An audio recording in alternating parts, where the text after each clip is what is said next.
नमस्कार दोस्तों, हमारे चैनल में आपका हार्दिक स्वागत है। आज हम सुन रहे हैं बड़े मजेदार कहानी दहेज के कारण सत्य घटना।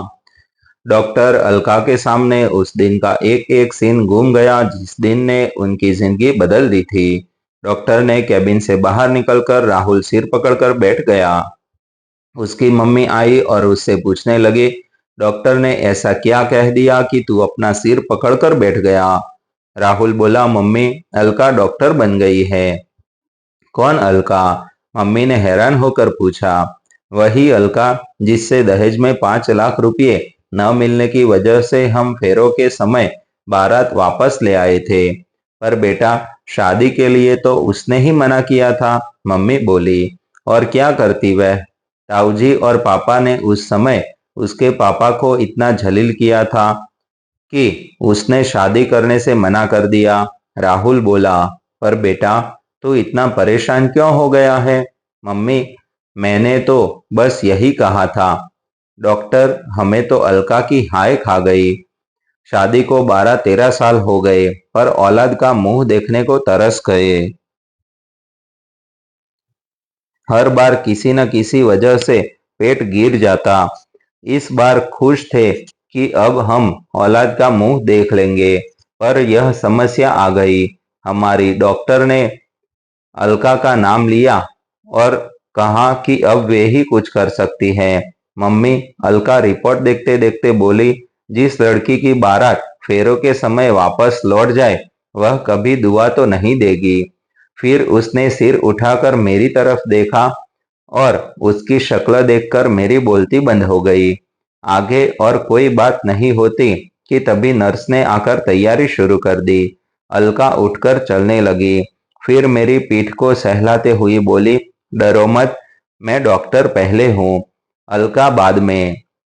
पर राहुल की मम्मी कुछ और ही सोच रही थी, इसलिए उन्होंने बेटे की बात पर कोई गौर नहीं किया। थोड़ी देर बाद मम्मी ने पूछा, क्या अलका शादीशुदा है? राहुल बोला, नहीं मम्मी। लेकिन आप यह क्यों पूछ रही हो? बेटा, सोच, उसने अभी तक शादी क्यों नहीं की? उससे कह दे कि बच्चे को बचाने की कोशिश करे, बहू न बचे तो कोई बात नहीं। राहुल चीखा। और आप कितनी बेरहम हैं, मैं वही गलती दोबारा नहीं करूंगा। एक बार ताऊजी और पापा के खिलाफ नहीं बोलकर मुझे अलका जैसी लड़की से हाथ धोना पड़ा था। मुझे अपनी बीवी और बच्चा दोनों चाहिए। उधर डॉक्टर अलका के सामने लेटी कविता जिंदगी और मौत के बीच झूल रही थी।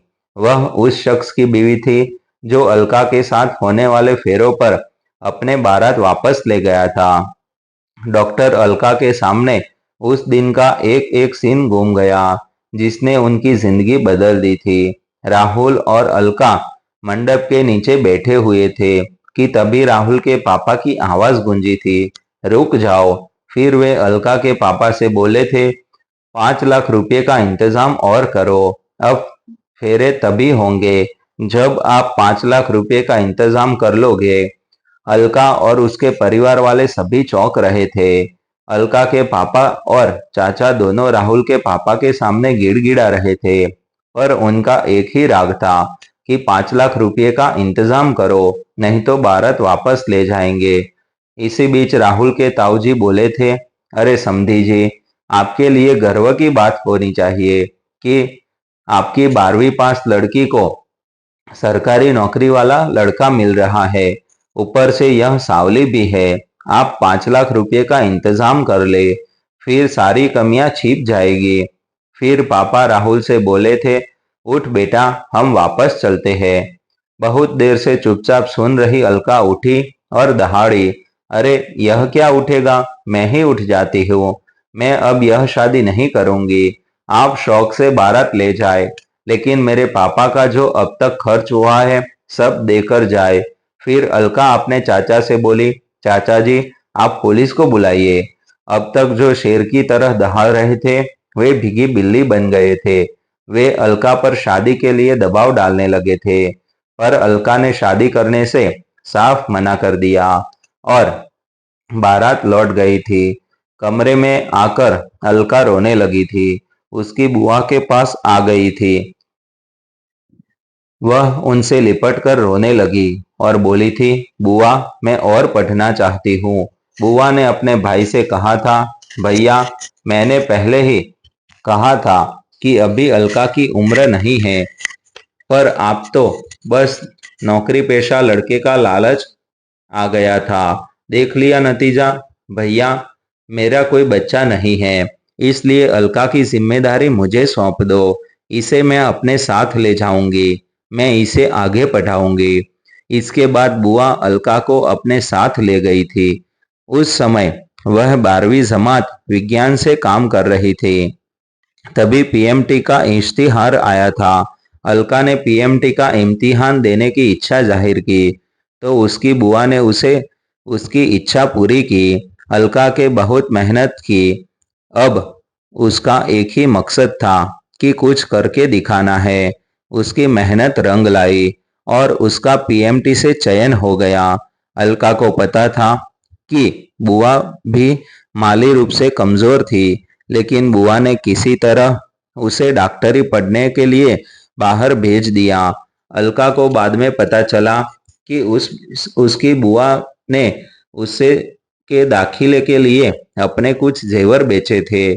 इसलिए उसने अपने सहपाठियों से कहा कि उसके लिए कुछ ट्यूशन बता दे, जिससे वह अपनी बुआ को कुछ राहत दे सके। अलका के सहपाठी उसके काम आए। उन्हीं में डॉक्टर विश्वास भी थे। उन्होंने कुछ ट्यूशन बता दिए। बस यहीं से अलका की निकटता डॉक्टर विश्वास से बढ़ने लगी और उस हद तक पहुंच गई जहां दोनों एक दूसरे के बिना नहीं रह पा रहे थे। 3 साल बाद अलका एक नर्सिंग होम की मालकिन थी। इस नर्सिंग होम की मालकिन बनने में भी डॉक्टर विश्वास ने ही मदद की थी। अब अलका इतनी काबिल डॉक्टर हो गई थी कि बिगड़े केस भी ठीक कर देती थी। कविता का केस भी तभी अलका के पास आया जब दूसरे डॉक्टरों ने हाथ खड़े कर दिए थे। डॉक्टर अलका के लिए यह सब एक मुश्किल केस था, क्योंकि अगर वह अपने काम में नाकाम हुए तो लोग यही कहेंगे कि अलका ने अपना बदला ले लिया। उसका कैरियर भी चौपट हो जाएगा। जबकि उसको पता था कि उसके सामने लेटी औरत का कोई कसूर नहीं था। अलका को बार बार पसीना आ रहा था। उसकी ऐसी हालत देखकर नर्स बोली, डॉक्टर, क्या हुआ? आप अपने आप को संभालो। अलका बोली, डॉक्टर विश्वास को फोन लगाओ। थोड़ी देर बाद जब नर्स ने कहा कि डॉक्टर विश्वास कुछ ही देर में पहुंचने वाले हैं, तब जैसे अलका को हिम्मत मिली। अब उसके लिए कविताएं एक आम मरीज थी। 2 घंटे बाद जब बच्चे के रोने की आवाज गूंजी, तब सब खुशी से उछल पड़े। बाकी काम अपने सहायकों पर छोड़कर डॉक्टर अलका और डॉक्टर विश्वास के साथ बाहर निकल गई। कविता 3 दिन अस्पताल में रही। राहुल और अलका की मुलाकात नहीं हुई, या राहुल ही खुद अलका से कन्नी काट लेता था। 3 महीने बीत गए थे। अलका अस्पताल जाने की तैयारी कर रही थी कि तभी एक आवाज ने उसे चौंकाया। उसने आवाज की तरफ देखा और बोली, अरे कविता जी, आप? अपने बच्चे को डॉक्टर अलका की गोद में सौंपते हुए कविता बोली, मुझे सब पता चल गया है, जो इन्होंने आपके साथ किया था। मैं तो अब सब कुछ भूल गई हूँ, क्योंकि आज मैं जिस मुकाम पर खड़ी हूँ, तब मैं सोचती हूँ कि अगर उस समय मेरी शादी हो गई होती, तब मैं इस मुकाम पर नहीं पहुंच पाती। पर इन्होंने जो किया वह गलत किया। हाँ, मुझे भी उस समय बुरा लगा था कि राहुल ने अपने पापा का विरोध नहीं किया था। तब मुझे लगा कि अगर मेरी शादी राहुल के साथ हो जाती, तो हो सकता है कि बाद में मैं भी दहेज ही मेरी मौत की वजह न बन जाए। इसलिए मैंने शादी के लिए मना कर दिया। फिर अलका ने कविता से पूछा, क्या आप भी राहुल आज भी राहुल ऐसे ही है? नहीं, अब वे बदल गए हैं। मुझे आपके अस्पताल की नर्स ने बताया कि उस दिन भी इनकी मम्मी ने दबाव डाला था कि डॉक्टर से कह दे कि अगर बचाने की बात हो तो बहू को नहीं, बल्कि बच्चे को बचा ले। तब इन्होंने मम्मी को डांट दिया था। इन्होंने अपनी माँ से कहा था कि एक बार पापा की बात का विरोध न करके अलका जैसी लड़की को खो बैठा हूँ, पर वह गलती अब दोबारा नहीं करूँगा। तब मुझे यह पता नहीं था कि वह लड़की आप है। बात को मोड़ देते हुए अलका ने पूछा, इस बच्चे का नाम क्या रखा है? विश्वास, कविता बोली। तभी डॉक्टर विश्वास वहां आए। अपना नाम सुनकर वे बोले, मेरा नाम क्यों लिया जा रहा है? कविता ने बताया, हमने अपने बच्चे का नाम आपके नाम पर रखा है। डॉक्टर विश्वास बोले, अरे विश्वास नाम मत रखो, वरना मेरी तरह कुंवारा ही रह जाएगा। देखो कैसे ताना मार रहा है। अलका बोली, आज से पहले कभी इन्होंने प्रपोज नहीं किया और आज प्रपोज किया है तो ताना भी मार रहे हैं। अब मुझे क्या सपना आया था कि आपसे केवल दोस्ती नहीं है, कुछ और भी है। डॉक्टर विश्वास के बोलने से पहले ही कविता बोली, बहुत खूब। दोनों ने प्रपोज भी किया और ताना भी मारा। अब शादी की तारीख भी तय कर लो।